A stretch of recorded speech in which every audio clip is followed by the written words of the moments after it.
the demigods, O demigods, hear from me the order of Shirodaksha Vishnu, the Supreme Person, and execute it attentively without delay. Purport.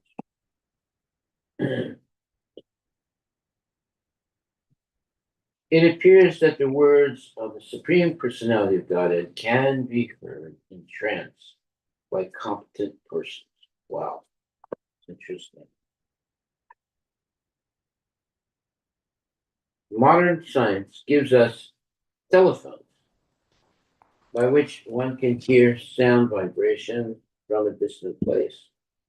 Similarly, although other persons cannot hear the words of Lord Vishnu, Lord Brahma is able to hear the Lord's words within himself. Wow. This is confirmed in the beginning of Srimad Bhagavatam 1.1.1. Tene Brahma Ida Ya Adikavaye. Adikavi is Lord Brahma in the beginning of the creation. Lord Brahma received the instructions of Vedic knowledge from Lord Vishnu through the medium of the heart, Rida. The same principle is confirmed herewith. While Brahma was in trance, he was able to hear the words of Shirodaksha Vishnu, and he carried the Lord's message to the demigods. Similarly, in the beginning of Brahma first received the Vedic knowledge from the Supreme Personality of Godhead through the core of the heart. In both instances, the same process was used in transmitting the message to Lord Brahma. In other words, although Lord Vishnu was invisible even to Lord Brahma could hear Lord Vishnu's words through the heart. The Supreme Personality of Godhead is invisible even to Lord Brahma, yet he descends on this earth and becomes visible to people in general. This is certainly an act of his causeless mercy. But fools and non-devotees think that Krishna is an ordinary historical person. Because they think that the Lord is an ordinary person like them, they are described as mudha, avajanantimam mudha. The causeless mercy of the Supreme Personality of Godhead is neglected by such demoniac persons who cannot understand the instructions of Bhagavad Gita and who therefore misinterpret them. Text number 22. Lord Brahma informs the demigods, before we submitted our petition to the Lord, he was already aware of the distress on earth. Consequently, for as long as the Lord moves on earth to diminish its burden by his own potency in the form of time, all of you demigods should appear through plenary portions as sons and grandsons in the family of the Yadus. Purport by Srila Prabhupada. As stated in Brahma Samhita, Brahmadi Murti Sukala Nimena Tistan Nanavataram Akarod Bhuvaneshu Kintu Krishna Swayam Samabhavat Paramam Kumam Yo Govinda Madhipurisham Tamaham Vajami. I worship the Supreme Personality of Godhead Govinda, who is always situated in various incarnations, such as Rama, Nrsimha, and many sub-incarnations as well. but who is the original personality of Godhead known as Krishna and who incarnates it personally also. End of quote. In this verse from Srimad Bhagavatam, we find the words Puraiva Pumsa Va Didrito Jahara Javara. The word Pumsa refers to Krishna, who was already aware of how the whole world was suffering because of the increase of demons. Without reference to the supreme power of the personality Godhead, demons assert themselves to be independent kings and presidents, and thus they create a disturbance by increasing their military power. When such disturbances are very prominent, Krishna appears. At present also, various demoniac states all over the world are increasing their military power in many ways, and the whole situation has become distressful. Therefore, Krishna has appeared by his name in the Hare Krishna movement, which will certainly diminish the burden of the world. Philosophers, religionists, and people in general must take to this movement very seriously for man-made plans and devices that will help bring peace on earth. The transcendental sound Hare Krishna is not different from the person Krishna. Namachintamani Krishnas Chaitanya Rasa Vigraha Purna Sudha Nitya Mukto Vinatvam Namanamino Padma Purana. There is no difference between the sound Hare Krishna and Krishna, the person. Text 23. Vasudeva Grihe Shaksha Bhagavan Purusha Para Janisyate Tat Priyatam Sambhavantu Sura Striya. The Supreme Personality of Godhead, Sri Krishna, who has full potency, will personally appear as the son of Vasudeva. Therefore, all wives of the demigods should also appear in order to satisfy him. Purport by Srila Prabhupada. In Bhagavad Gita 4.9, the Lord says, Chak Padeham Punarjanma Naiti Mam Eti. After giving up the material body, the devotee of the Lord returns home back to Godhead. This means that the devotee is first transferred to the particular universe where the Lord is at that time, staying to exhibit his pastimes. There are innumerable universes, and the Lord is appearing in one of these universes at every moment. Therefore, his pastimes are called Nitya Lila, eternal pastime. The Lord's appearance as a child in the house of Devaki takes place continuously in one universe after another. Therefore, the devotee is first transferred to that particular universe where the pastimes of the Lord are current.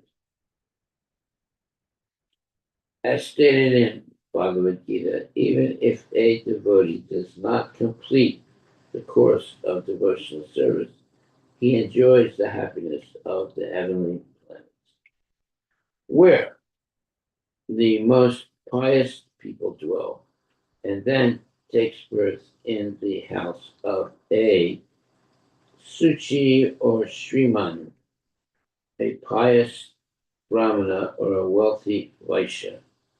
Shuchinam Shimatam Gehe Yoga Prasto Vijayate. Thus, a pure devotee, even if unable to execute devotional service completely, is transferred to the upper planetary system, where pious people reside. From there, if his devotional service is completed, such a devotee is transferred to the place where the Lord's pastimes are going on. Herein it is said, Sambhavantu Sura Striya, Sura Stri, the women of the heavenly planets, were thus ordered to appear in the Yadu dynasty. In Vrindavana, to enrich the pastimes of Lord Krishna, the Surastri further trained to live with Krishna would be transferred to the original Goloka Vrindavana. During the Lord Krishna, pastimes within this world, the Surastri were to appear in different ways in different families to give pleasure to the Lord, just so that they would be fully trained before going to the eternal Goloka Vrindavana. With the association of Lord Krishna, either at Dwarkapuri, Mathurapuri, or Vrindavana, they would certainly return home back to Godhead. Among the Sura 3, the women of the heavenly planets, there are many devotees, such as the mother of the Upendra incarnation of Krishna. It was such devoted women who were called for in this connection. Text 24. The foremost manifestation of Krishna is Sankarsana, who is known as Ananta. He is the origin of all incarnations within this material world. Previous to the appearance of Lord Krishna, this original Sankarsana will appear as Baladeva, just to please the Supreme Lord Krishna in his transcendental pastime. Purport. She, Baladeva, is the Supreme Personality of Godhead himself. He is equal in supremacy to the Supreme Godhead. Yet, yet, wherever Krishna appears, Sri Baladeva appears as his brother, sometimes elder and sometimes younger. When Krishna appears, all his plenary expansion and other incarnations appear with him.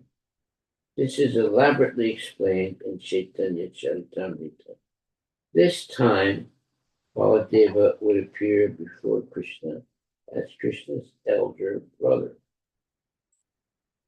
Text 25. The potency of the Lord, known as Vishnu Maya, who is as good as the Supreme Personality of Godhead, will also appear with Lord Krishna. This potency, acting in different capacities, captivates all the worlds, both material and spiritual. At the request of her master, she will appear with her different potencies in order to execute the work of the Lord. Purport by Divine Grace, A.C. Bhaktivedanta Swami Prabhupada. Parasya Shakti Vidaiva Shriyate, Sritas Uttara Upanishad 6.8. In the Vedas, it is said, that the potencies of the Supreme Personality of Godhead are called by different names, such as Yogamaya and Mahamaya. Ultimately, however, the Lord's potency is one, exactly as electric potency is one, although it can act both to cool and to heat. The Lord's potency acts in both the spiritual and material worlds. In the spiritual world, the Lord's potency works as Yogamaya, and in the material world, the same potency works as Mahamaya, exactly as electricity works in both a heater and a cooler. In the material world, this potency, working as Mahamaya, acts upon the conditioned souls to deprive them more and more of the devotional service. It is said, Yaya Samhoito Jiva Atmanam Tri Gunatmakam. In the material world, the conditioned soul thinks of himself as a product of Triguna and the three modes of material nature. This is the bodily conception of life. Because of associating with the three gunas of the material potency, everyone identifies himself with his body. Someone is thinking he is a Brahmana, someone a Kshatriya, and someone a Vaishya or Sudra. Actually, however, one is neither a Brahmana, a Kshatriya, a Vaishya, nor a Sudra. One is part and parcel of the Supreme Lord, Mamayavamsa, but because of being covered by the material energy, Mahamaya, one identifies himself with different ways. When the conditioned soul becomes liberated, however, he thinks himself an eternal servant of Krishna. Jivera Swarupahaya Krishnera Nityadasa. When he comes to that position, the same potency acting as Yogamaya increasingly helps him become purified and devote his energy to the service of the Lord. In either case, whether the soul is conditioned or liberated, the Lord is supreme, as stated in Bhagavad Gita 9:10. Maya dakshina prakriti surite sacharacharam. It is by the order of the Supreme Personality of Godhead that the material energy, Mahamaya, works upon the conditioned soul. Vakrite kriyamana ni gunai karmani sarvasaha ahankara vimudatma kartaham iti manyate. The bewildered spirit soul, under the influence of the three modes of material nature, thinks himself to be the doer of activities which are in actuality carried out by nature. Bhagavad Gita 3:37. Within conditioned life, no one has freedom, but because one is bewildered, the being situated, because one is bewildered, being subject to the rule of Mahamaya.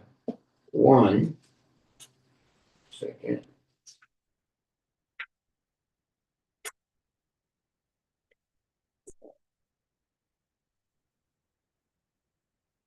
One foolishly thinks himself independent. Ahankara vimudatma kartamam itimanyate.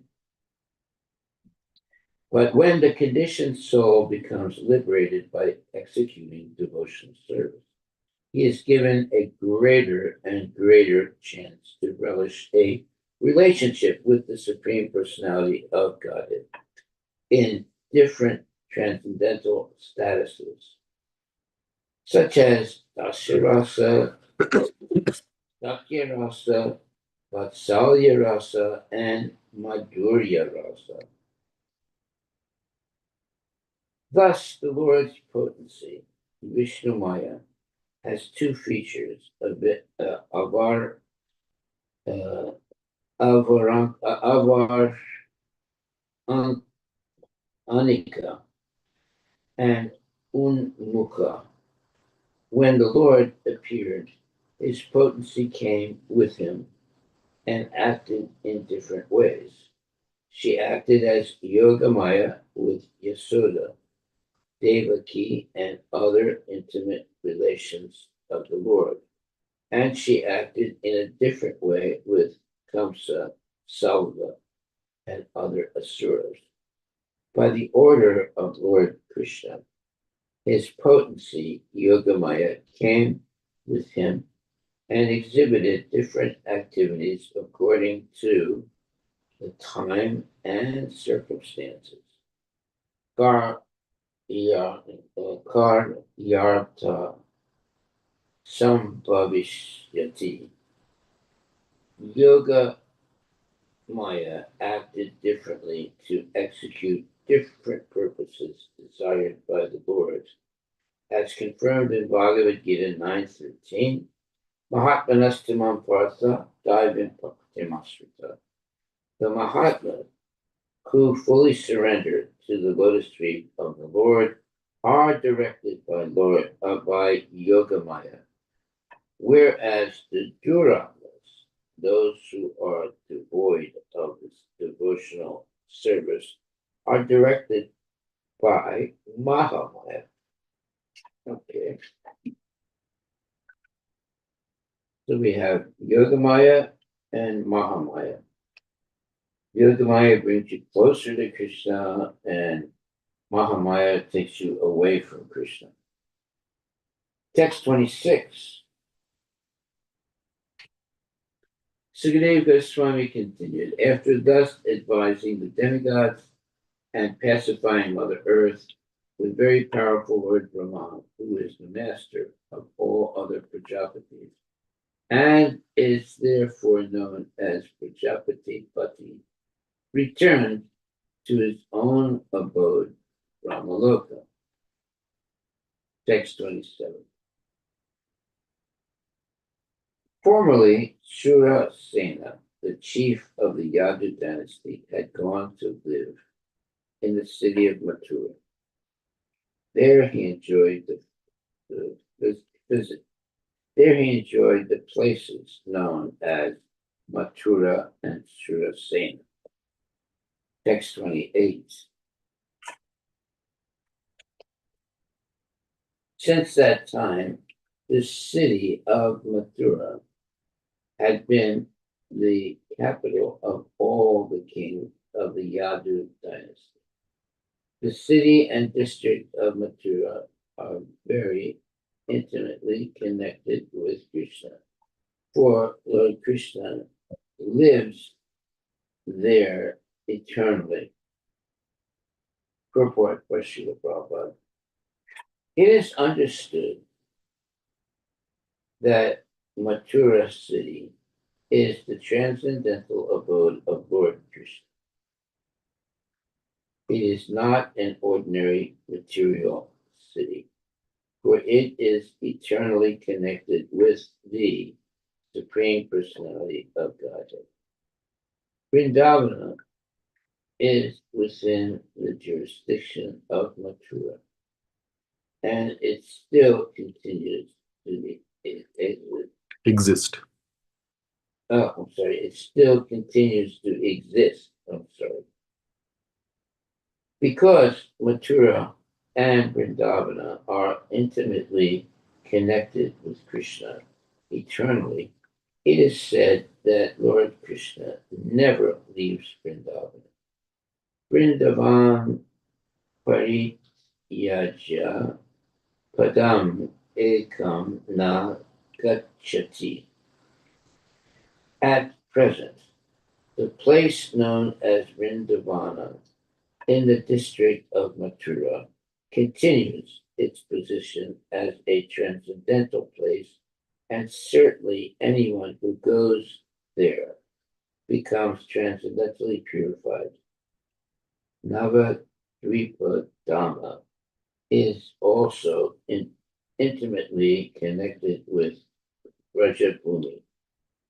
Srila Narottam Dasa Thakura therefore says, Shri Goda Mandala Bhumi Yeva Jane Chintamani Tara Haya Raja Bhumi Vasa. Raja Bhumi refers to Mathura Vrindavana, and Goda Mandala Bhumi includes Navadvipa. These two places are not non-different. Therefore, anyone living in Navadvipa Dhamma, knowing Krishna and Sri Chaitanya Mahaprabhu to be the same personality, lives in Rajabhumi, Mathura Vrindavana. The Lord has made it convenient for the conditioned soul to live in Mathura, Vrindavana, and Navadvipa, and thus be directly connected with the Supreme Personality of Godhead.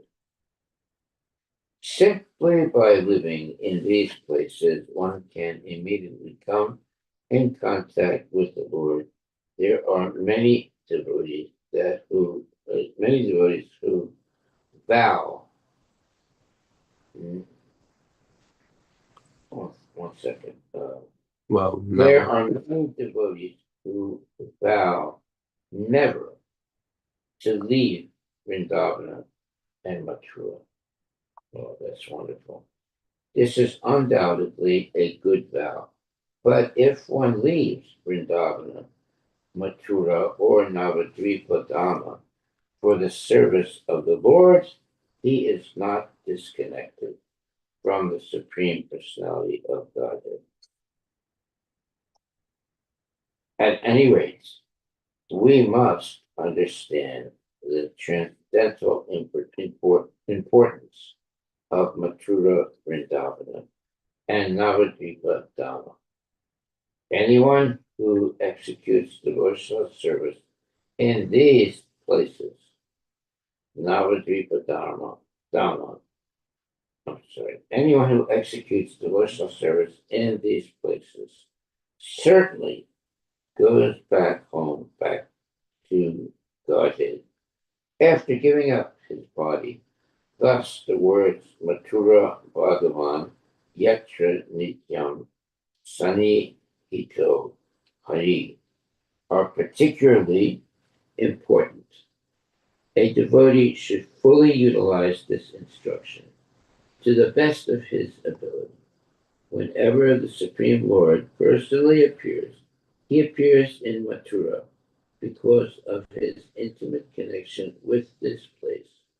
Therefore, although Mathura and Vrindavana are situated on this planet Earth, they are transcendental abodes of the Lord. Text 29. Some time ago, Vasudeva, who belonged to the demigod family or to the Sura dynasty, married Devaki. After the marriage, he mounted his chariot to return home with his newly married wife. I think we should read it as Vasudeva, right? No. What's that? This is Vasudeva, the father, not Vasudeva. Vasudeva means Krishna. So this should be Vasudeva. Okay. The father, Vasudeva. All right.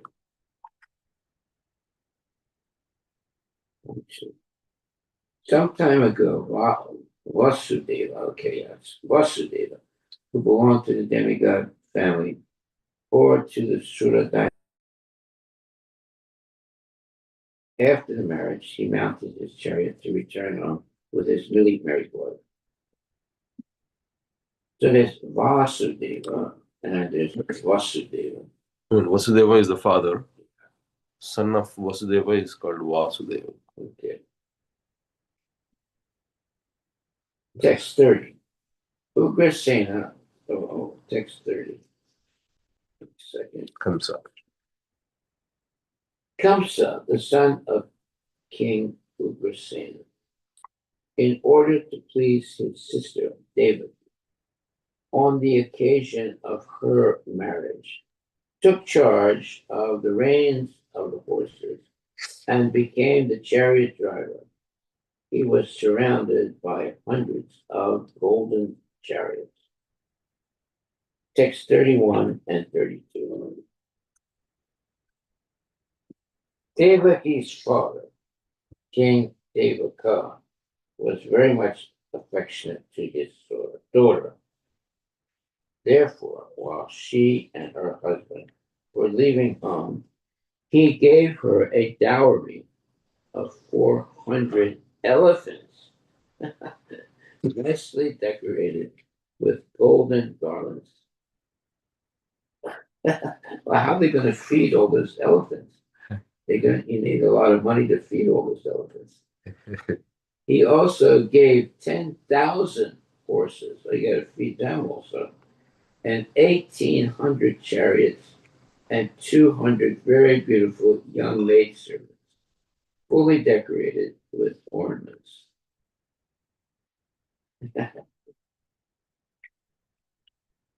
Purport by Srila Prabhupada. The system of giving a dowry to one's daughter has existed in Vedic civilization for a very long time. Even today, following the same system, a father who has money will give his daughter an opulent dowry. A daughter would never inherit the property of her father, and therefore an affectionate father, during the marriage of his daughter, would give her as much as possible.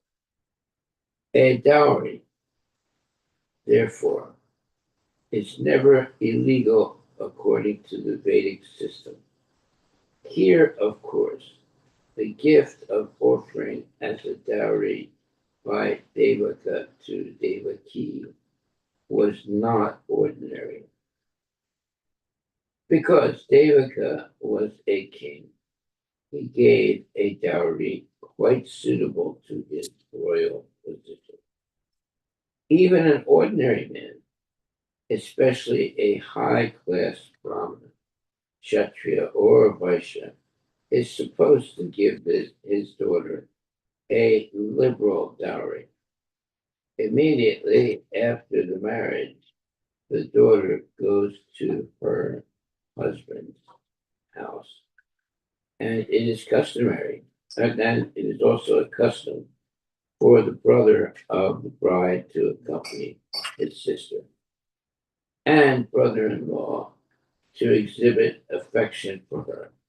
This system was followed by Kamsa.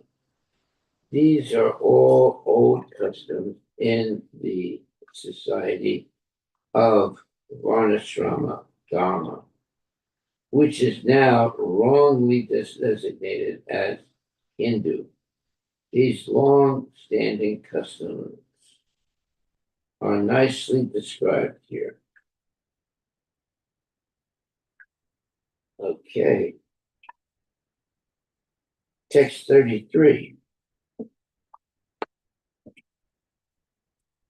Oh, beloved son, Maharaj Parikshit, when the bride and the bridegroom were ready to start, conch shells, bugles, drums, and kettle drums all vibrated in concert for their auspicious departure. it's full of transcendental noise. Text 34. While Kamsa, controlling the reins of the horses, was driving the chariot along the way, an unembodied voice addressed him. You foolish rascal, the eighth child of the woman you are carrying will kill you. Uh-oh. This is going to cause a lot of trouble. Purport by Srila Prabhupada. The omen spoke of Astamo Garbha, referring to the eighth pregnancy, but did not clearly say whether the child was to be a son or a daughter. Even if Kamsa were to see that the eighth child of Devaki was a daughter, he should have no doubt that the eighth child was to kill him. According to the Vishva Kosha dictionary, the word Garbha means embryo, and also Arbaka, or child. Kamsa was affectionate toward his sister, and therefore he had become a chariot driver to carry her and her brother-in-law to their home. The demigods, however, did not want Kamsa to be affectionate towards Devaki, and therefore, from an unseen position, they encouraged Kamsa to offend her. So that's not good. Moreover, the 6 sons of Marichi had been cursed to take birth from the womb of Devaki, and upon being killed by Kamsa, they would be delivered. When Devaki understood that Kamsa would be killed by the Supreme Personality of Godhead, who would appear from her womb, she felt great joy. The word Vahasa is also significant because it indicates that the ominous vibration condemned Kamsa for acting just like a beast of burden by carrying his enemy's mother. Okay.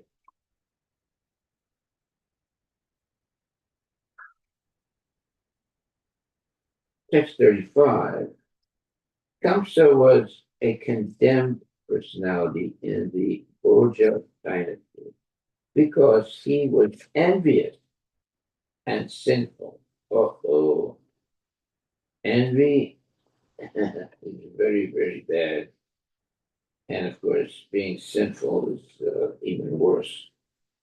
Therefore, upon hearing this omen from the sky, he caught hold of his sister's hair with his left hand and took up his sword with his right hand to sever her head from her body.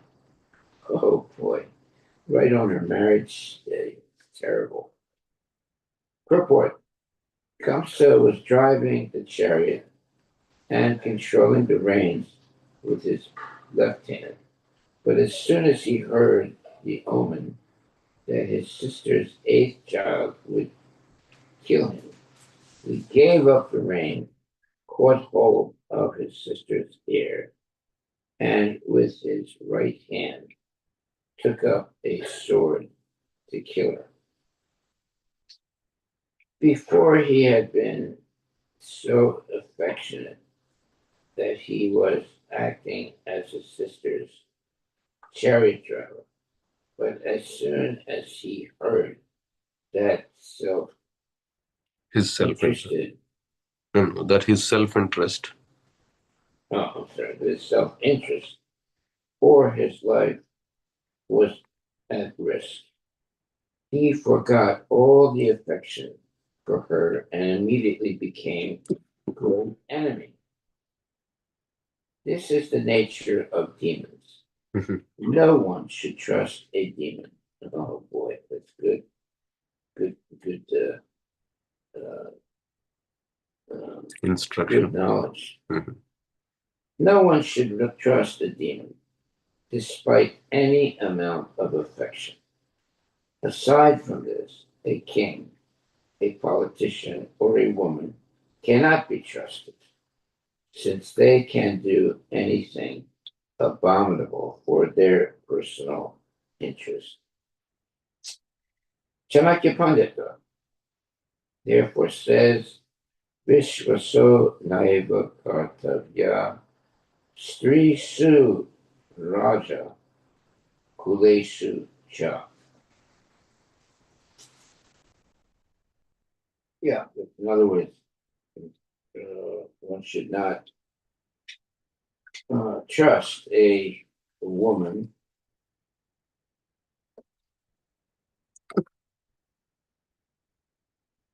Aside from this, a king, a politician, or a woman cannot be trusted, since they can do anything abominable for their personal interest. Janaki Pandit therefore says, Vishvaso Naivat Kartavya Strisu Raja Kude Sucha. Text 36.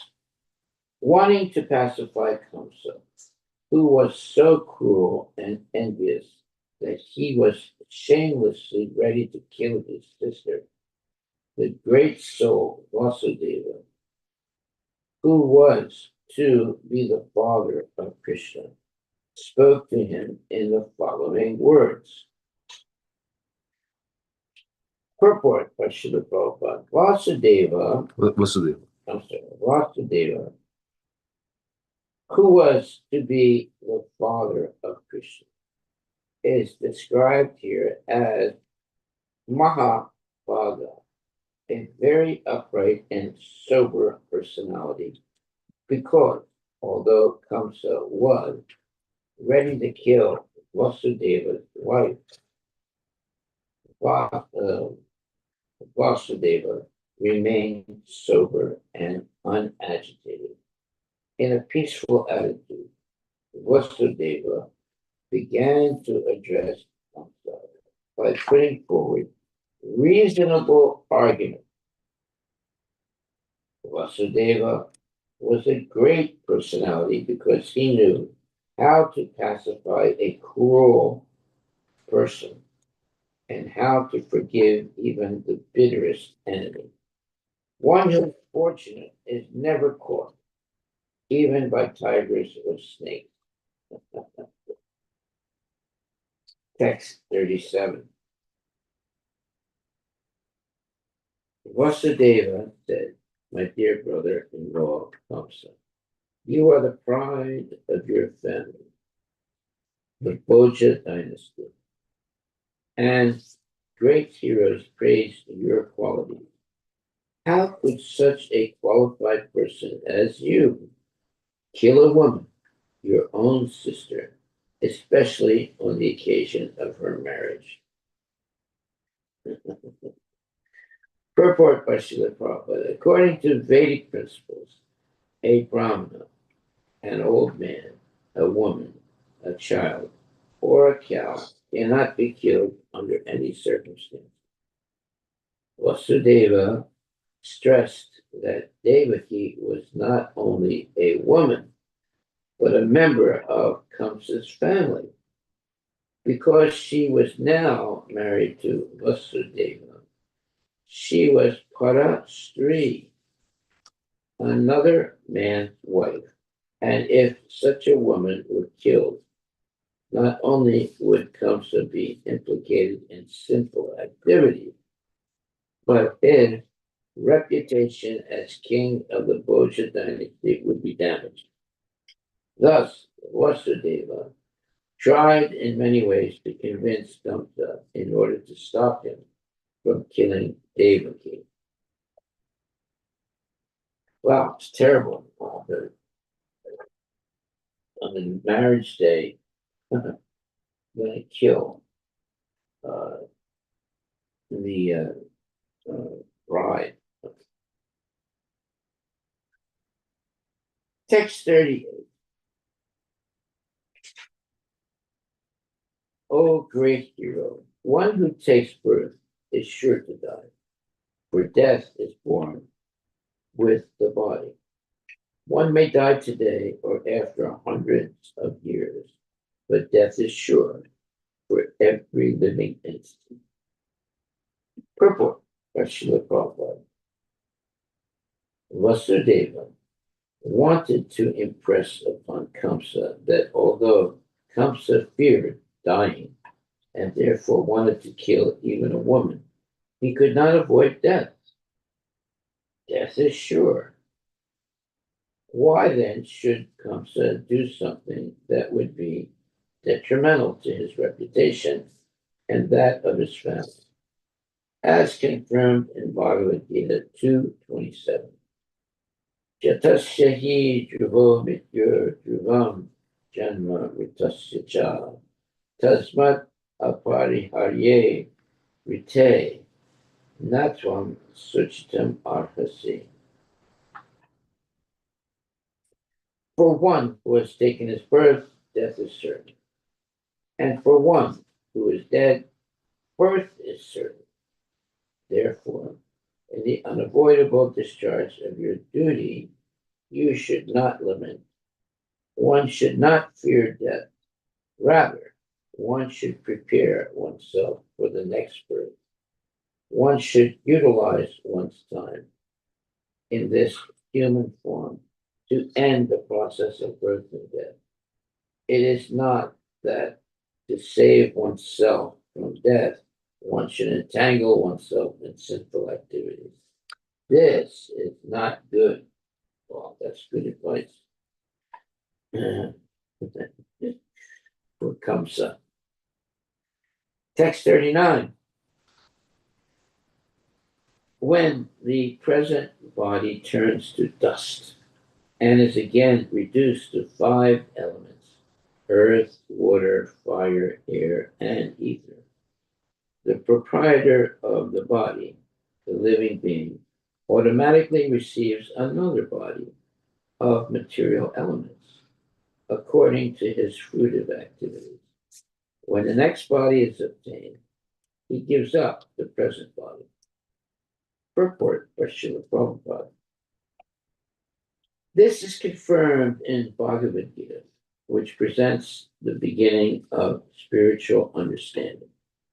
Dehinosmin yata dehe ko maran yoganam jara tata dehantara praptir tiras tatra namuyate.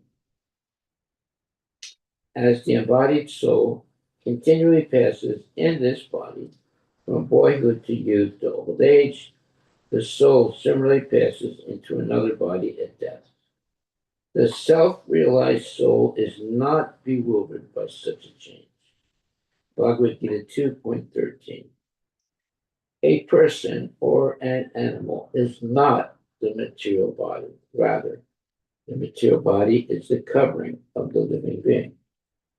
Bhagavad Gita compares the body to a dress and elaborately explains how one changes dresses one after another. The same Vedic knowledge is confirmed here. The living being, the soul, is constantly changing bodies one after another. Even in the present life, the body changes from childhood to boyhood, from boyhood to youth, and from youth to old age. Similarly, when the body is too old to continue, the living being gives up this body and, by the laws of nature, automatically gets another body according to his fruitive activities, desires, and ambitions. The laws of nature control this sequence, and therefore, as long as the living entity is under the control of the external energy, external material energy, The process of bodily change takes place automatically, according to one's fruitive activities. Vasudeva therefore wanted to impress upon Kamsa that if he committed this simple act of killing a woman in his next life, he would certainly get a material body, still more conditioned to the sufferings of material existence. Thus, Vasudeva advised Kamsa not to commit sinful activities. Well, that's good advice. One who commits sinful activities because of ignorance, tamoguna, obtaining a lower body, Varanam Gunasanga Sya Sadasad Yoni Janmasu. Bhagavad Gita 13.22. There are hundreds and thousands of different species of life. Why are there higher and lower bodies? One receives these bodies according to the contaminations of material nature. If in this life one is contaminated by the mode of ignorance and sinful activities, duskriti, in the next life, by the laws of nature, one will certainly get a body full of suffering. The laws of nature are not subservient to the whimsical desires of the conditioned soul. Our endeavor, therefore, should be to associate always with sattva guna and not indulge in rajaguna or tamaguna. Rajas tamo bhava.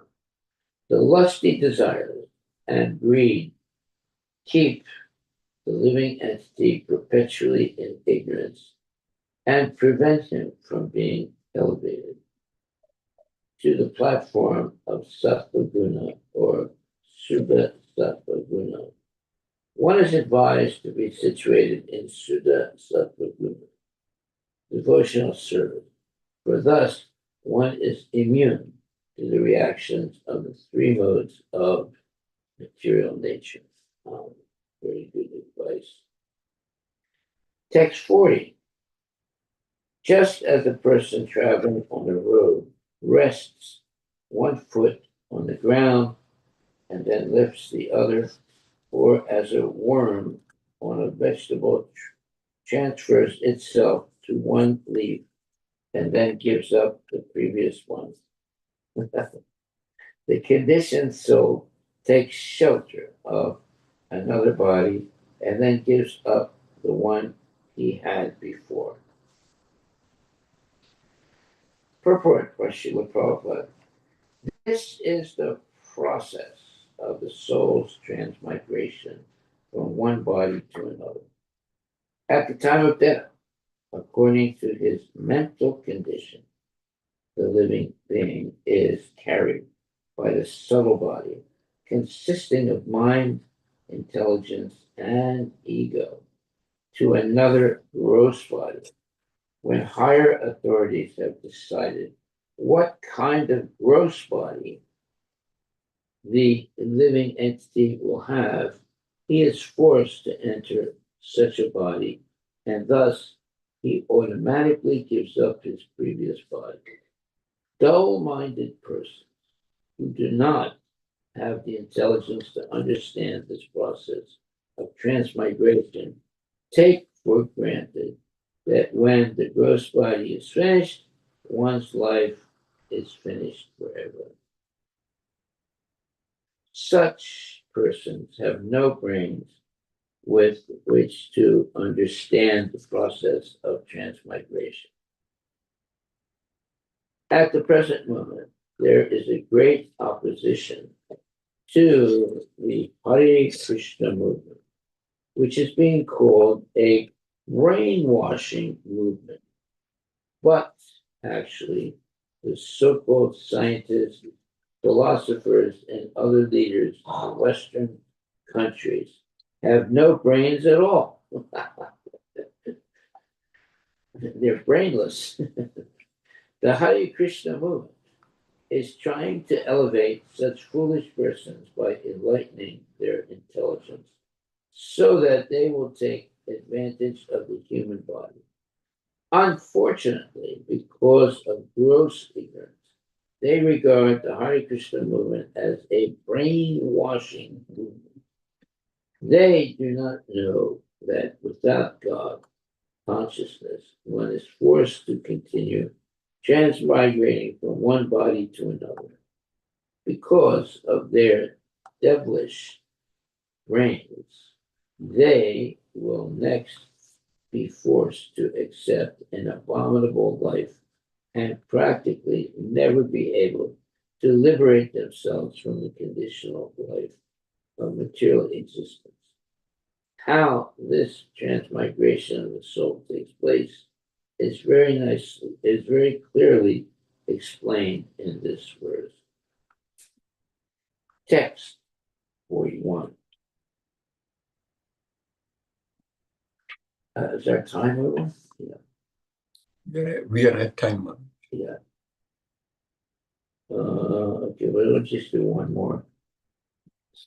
Having experienced a situation by seeing or hearing about it, one contemplates and speculates about that situation, and thus one surrenders to it, not considering his present body. Similarly, by mental adjustment, one dreams at night of living under the different circumstances in different bodies and forgets his actual position. Under the same process, one gives up his present body and accepts another. Tata Dehantara Prapti. Purport by Srila Prabhupada. Transmigration of the soul is very clearly explained in this verse. One sometimes forgets his present body and thinks of his childhood body, a body of the past, and of how one was playing, jumping, talking, and so on. When the material body is no longer workable, it becomes dust. For dust thou art, and unto dust shalt thou return. Dust thou art, and unto dust shalt thou return.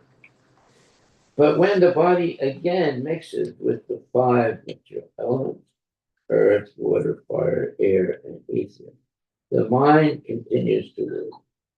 The mind is the subtle substance in which the body is created, as we actually experience in our dreams and also when we are awake in contemplation.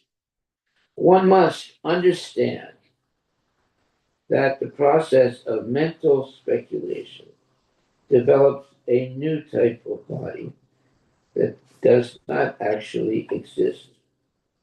That's interesting.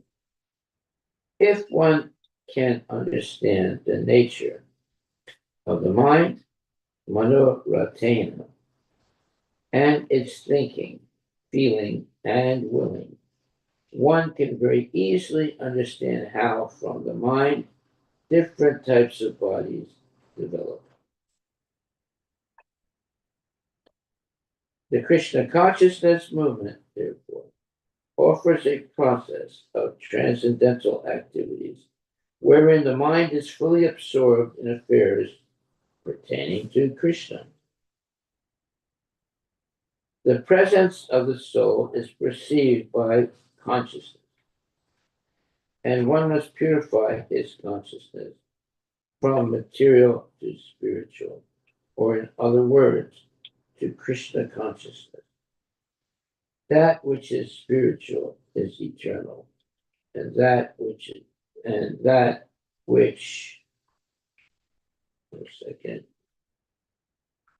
which is spiritual is eternal, and that which is material is temporary. Without Krishna consciousness, one's consciousness is always absorbed in temporary things.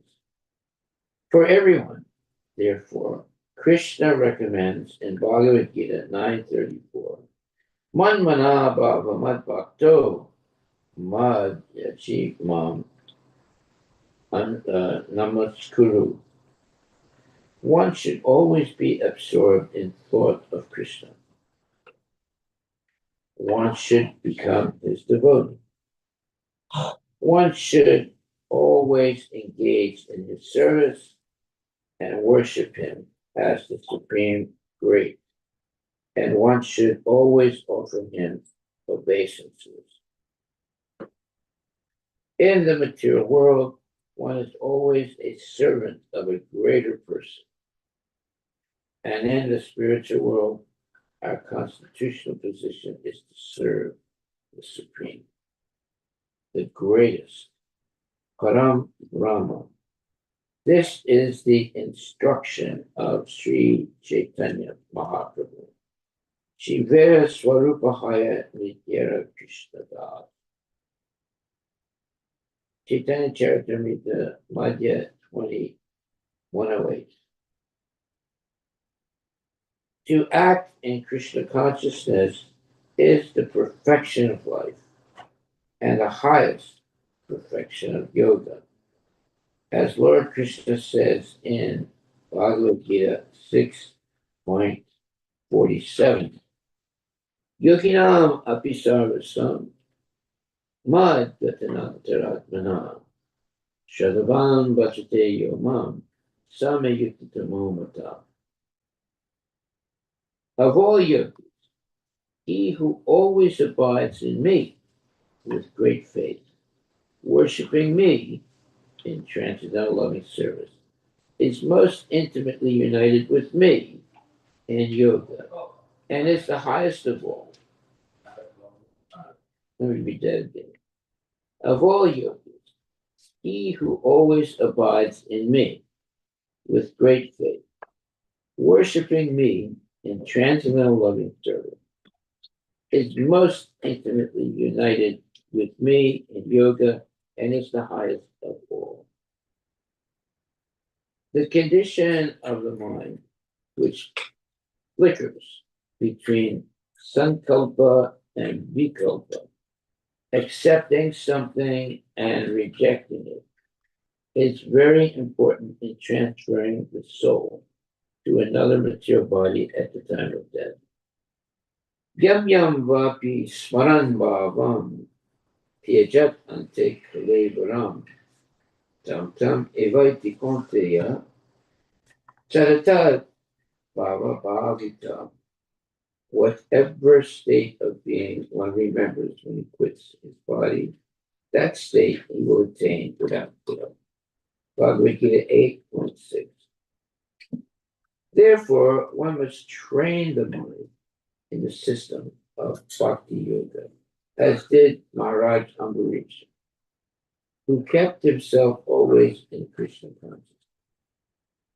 Savai Mana, Krishna Padala Vrindayoga.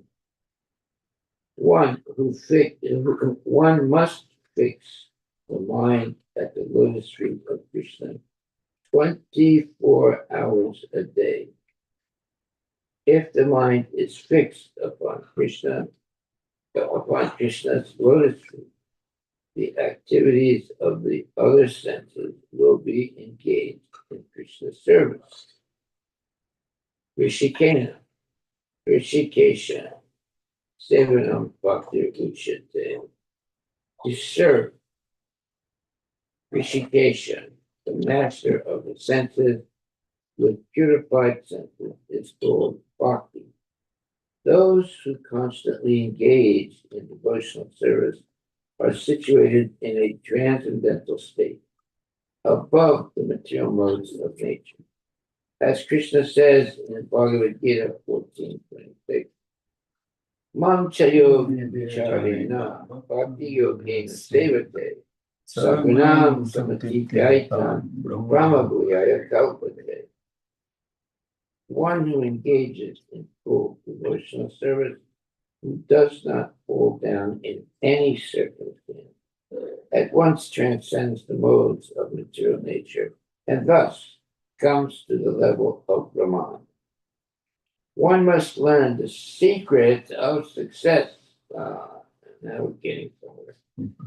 One must learn the secret of success from the Vedic literature, especially when the cream of Vedic knowledge is presented by Bhagavad Gita as it is.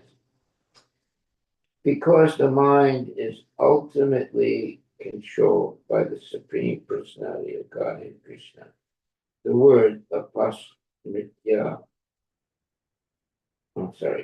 apasmriti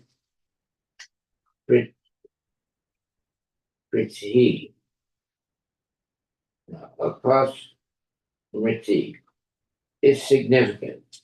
Forgetfulness of one's own identity is called apasmriti. This apasmriti, in other words, forgetfulness of one's own identity, can be controlled by the Supreme Lord. For the Lord says, Mata Smritir Yanam Apohanam Cha. From me come remembrance, knowledge, and forgetfulness. Instead of allowing one to forget one's real position, Krishna can revive one's original identity at the time of one's death. Interesting point. Even though the mind may be flickering, although the mind may work imperfectly at the time of death, Krishna gives a devotee shelter at his lotus feet. Therefore, when a devotee gives up his body, the mind does not take him to another material body. Kyakvadeham punarjanma naiti man eti. Krishna takes the devotee to that place where he is engaged in his pastime, mam eti, as we have already discussed in previous verses. One's consciousness, therefore, must always be absorbed in Krishna, and then one's life will be successful. Otherwise, the mind will carry the soul to another material body. The soul will be placed in the semen of a father and discharged into the womb of a mother. The semen and ovum create a particular type of body according to the form of the father and mother. And when the body is mature, the soul emerges in that body and begins a new life. This is the process of transmigration of the soul from one body to another. Tata dehantara prapti. Unfortunately, those who are less intelligent think that when the body disappears, everything is finished. This is wrong. The entire world is being misled by such fools and rascals. But as stated in Bhagavad Gita 2.20, Na hanyate hanyamane sarire. The soul does not die when the body is destroyed. Rather, the soul takes on another body. Very important. Very, very important. Okay, I think our time is up. Yes. Yeah, all right, we'll stop right there. The soul does not die when the body is. Rather, the soul takes on another body. That's our takeaway for today. Because the soul is eternal. You can't kill it. You might try to kill it, but it will always prevail. Okay. Thank you very much, my dear devotees, for taking the time to hear this wonderful knowledge in the Srimad Bhagavatam, Canto 10, Chapter 1. Hare Krishna, Hare Krishna, Krishna Krishna, Hare Hare, Hare Ram, Hare Ram, Ram Ram. Any questions or comments? Questions or comments?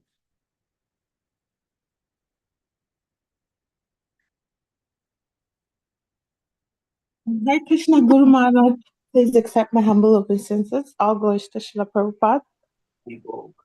Haribol. Yes, Maharaj, my question is when an omen came from the sky to warn Kansa about the eighth child of Devaki killing him.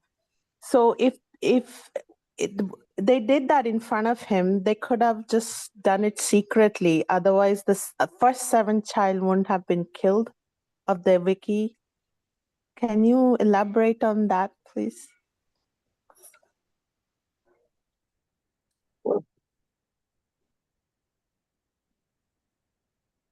The low class Kamsa on the marriage of his sister gets this this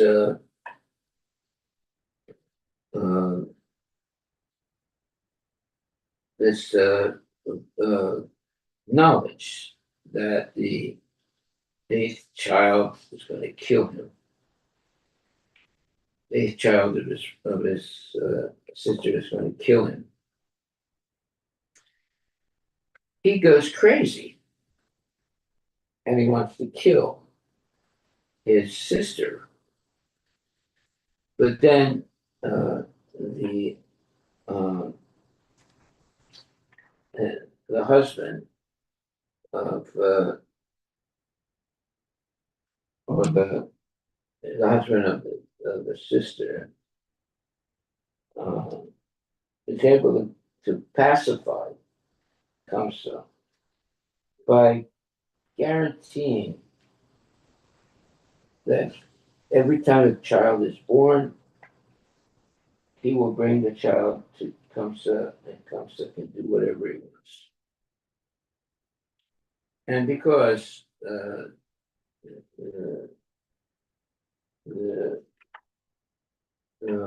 Kamsa has some respect for the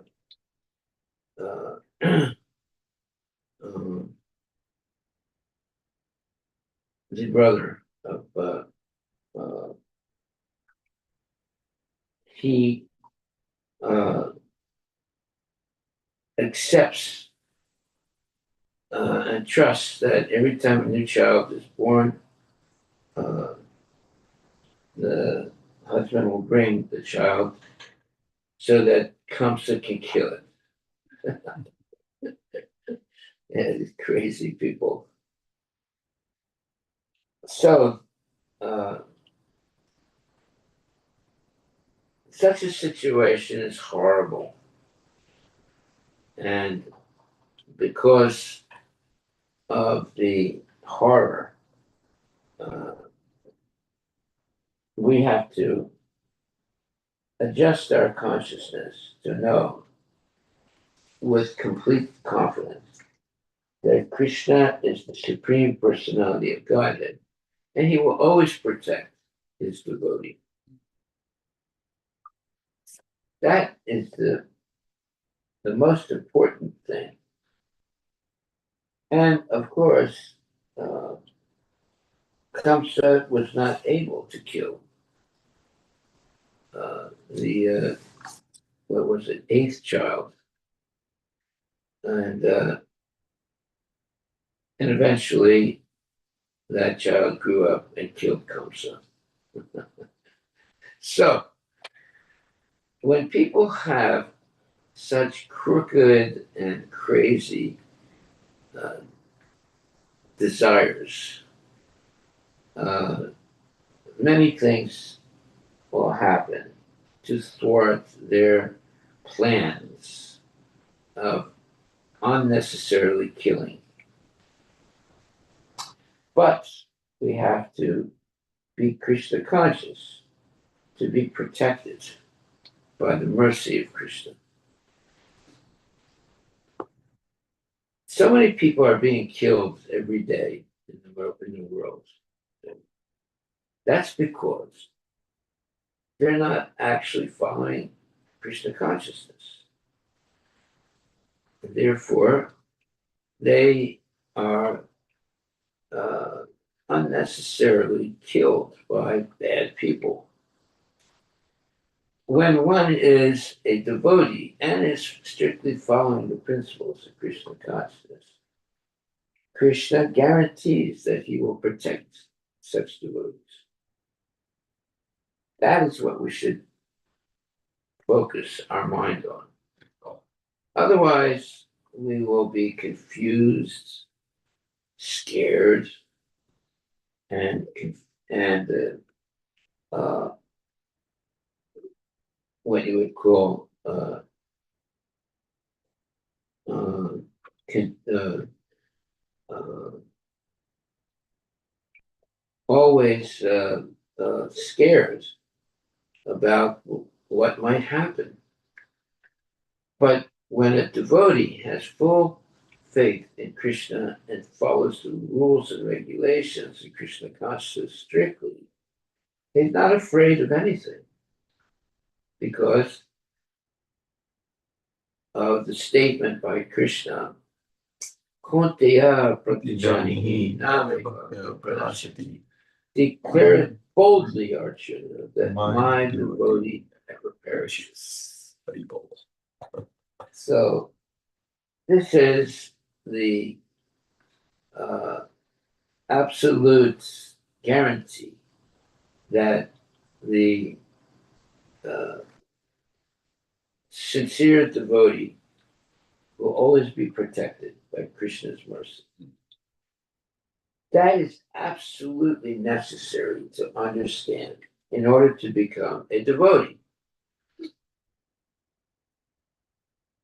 We have the gold standard, what you would say, guarantee that if you are dedicated to serving Krishna with love and devotion, you will be protected by the Lord.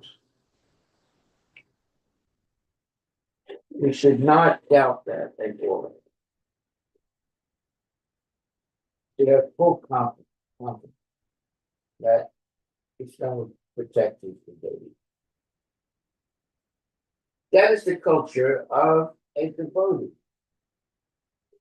He lives and acts with the confidence that Krishna will protect him as long as he is following the rules and regulations of Krishna consciousness and acting with the love and devotion for the Lord.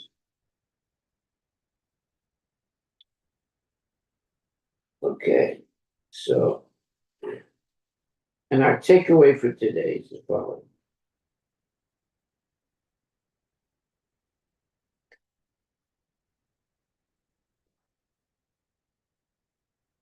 Unfortunately, those who are less intelligent think that when the body disappears, everything is finished.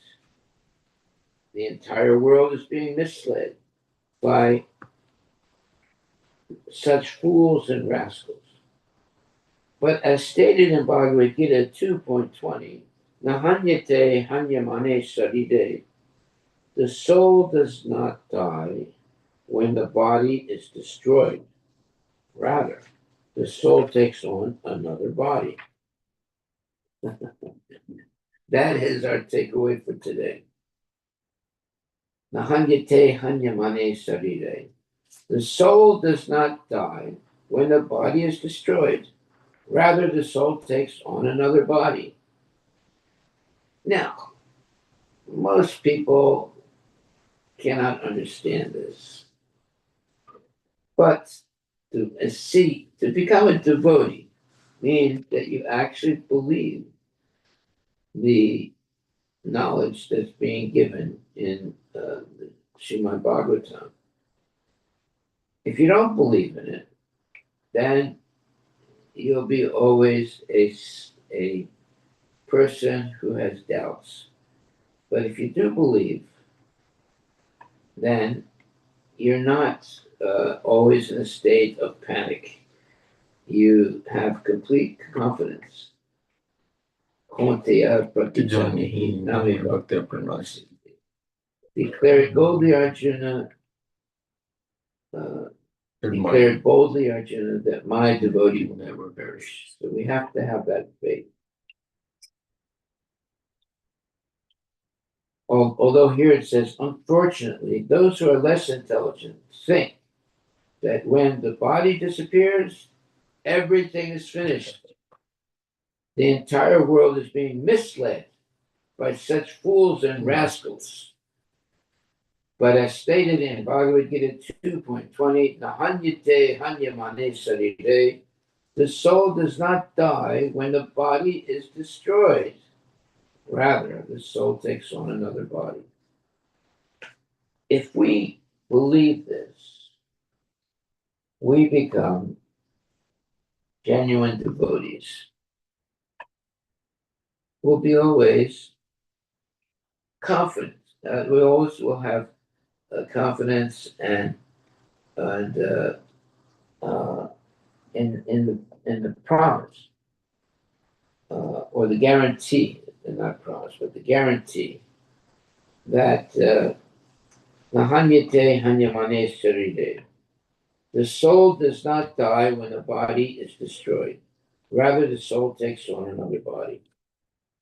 That is our Krishna consciousness culture. And therefore it says, Prabhupada says, unfortunately, those who are less intelligent think that when the body disappears, everything is finished. The entire world is being misled by such fools and rascals. But as stated in Bhagavad Gita 2.20, Nahanyate hanyamane sarire. The soul does not die when the body is destroyed. Rather, the soul takes on another body. That is our takeaway for today.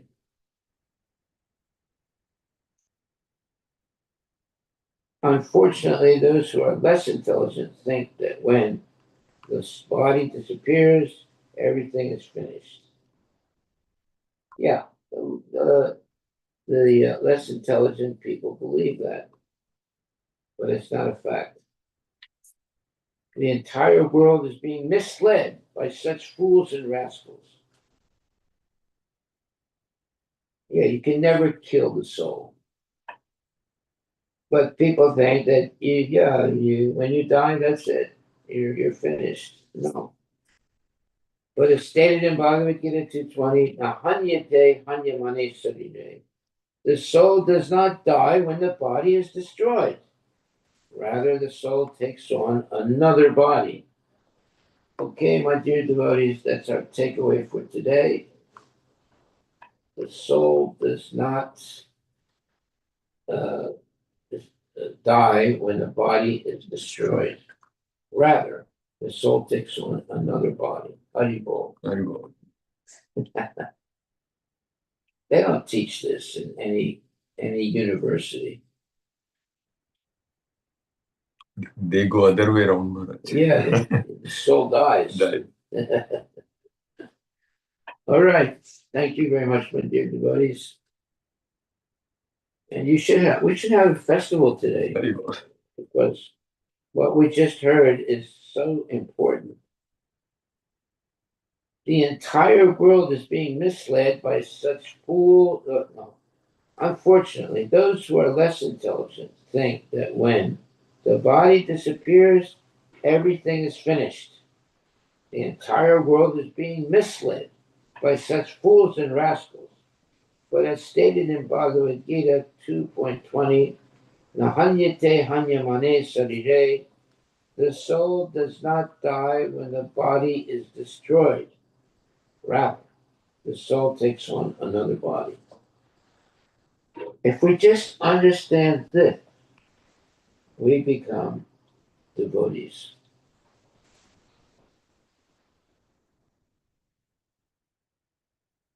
The soul does not die when the body is destroyed. Rather, the soul takes on another body. Well, you see how it's confusing for people who don't read the Shastras and people who are just mundane people, not interested in Krishna consciousness, just eating, sleeping, mating, and defending, and are not doing anything to save themselves from uh, the dying in ignorance. Okay, they're going to die in ignorance, but they're going to take birth as animals or less. But when a devotee is dying, he knows that the body is temporary, but the soul is eternal. So he has no fear.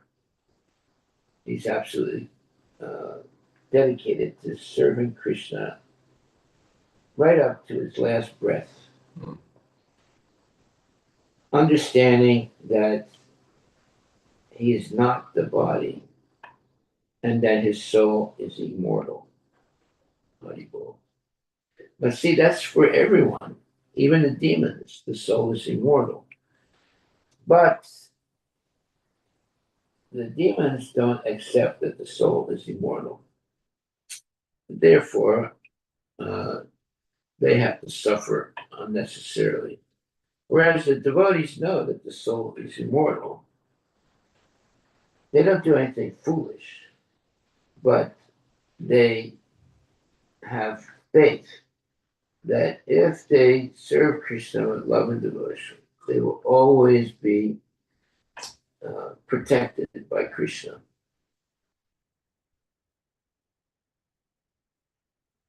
That is what, makes one a devotee when they believe that and they have full confidence. Unfortunately, most people don't believe that. Yeah. In fact, there are so many people nowadays that want to be killed. They'll go, and it's legal now that, if you want to die, there you can get permission from the government, and they'll kill you. And guess what happens? You become a ghost. Mm. That's because sometimes people have these sicknesses and have nothing to look forward to because the sickness is so overwhelming. But if they want to die or get killed, then they'll become ghosts. So that doesn't solve their problem. You see how there's no real knowledge in the world today. Everything is mixed up. That's why we have to read and hear lectures and read uh, the purports of the Vaishnava acharyas. Then we will not be misled. That's why it says here. Let's see what it says here. It says. And unfortunately, those who are less intelligent think that when the body disappears, everything is finished. The entire world is being misled by such fools and rascals. But as stated in Bhagavad Gita 2.20, Nahanyate hanyamane sarire, the soul does not die when the body is destroyed. Rather, the soul takes on another body. Why can't people understand this? The soul, when the soul, Nahanyate hanyamane sarire, the soul does not die when the body is destroyed. Rather, the soul takes on another body. There you are. You see how there's so many misunderstandings in the material world today. So many misunderstandings. It's very sad. The question is, who are you going to believe? We should believe the statements of the Shastra, Srimad Bhagavatam, and not be confused by hearing the speculations of nonsense people, even though they're PhDs. Okay, all glories to Prabhupada. Ki Jai. One question, Maharaj. Yes. So, Maharaj, we like as a neophyte, we know, we have heard this statement, we know this, we believe it, but how to have a full confidence so that when we are actually dying at that time, we are not confused. We have like that same level of confidence when the death is. You have to be chanting Hare Krishna. If you stop chanting Hare Krishna, you're going to get confused. If you keep chanting Hare Krishna, you'll not be confused, and you will not be afraid at the moment of death. You have confidence that Krishna will protect you. You see, you know that unless you have faith in Krishna, you're going to be always confused. But if you have faith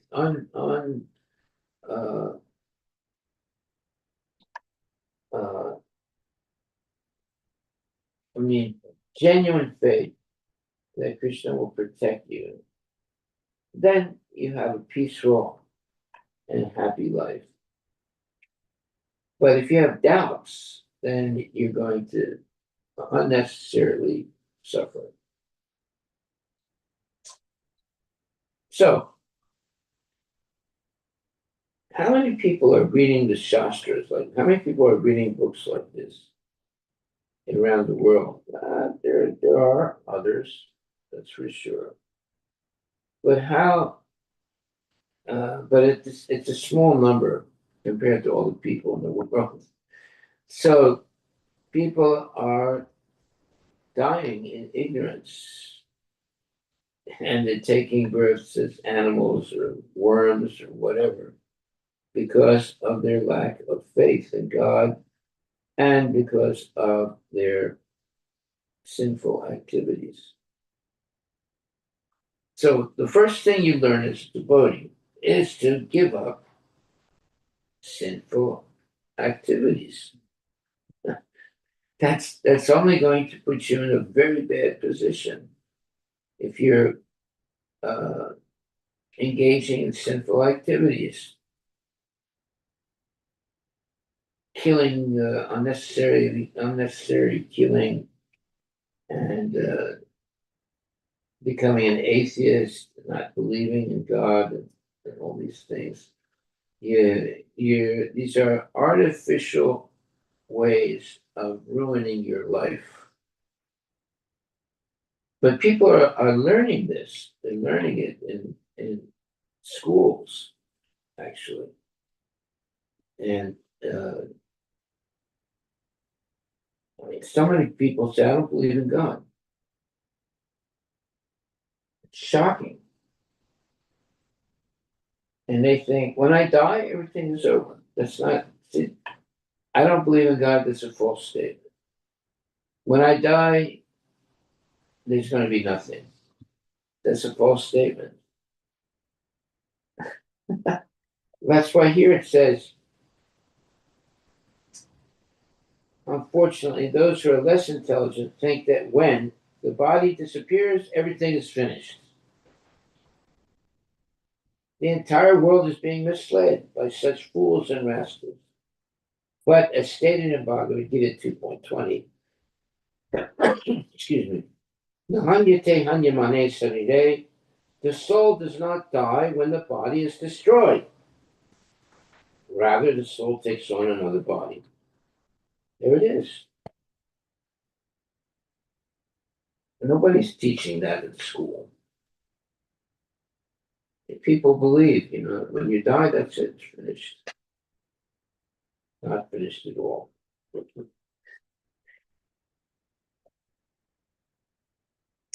Okay, thank you very much, my dear devotees. Don't be fooled by the atheists and nonsense people, even though they have PhDs. Don't be fooled. All glories to Srila Prabhupada.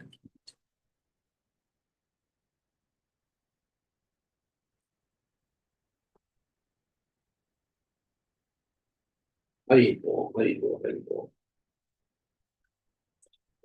We should have a festival because of what we just heard. Such wonderful knowledge.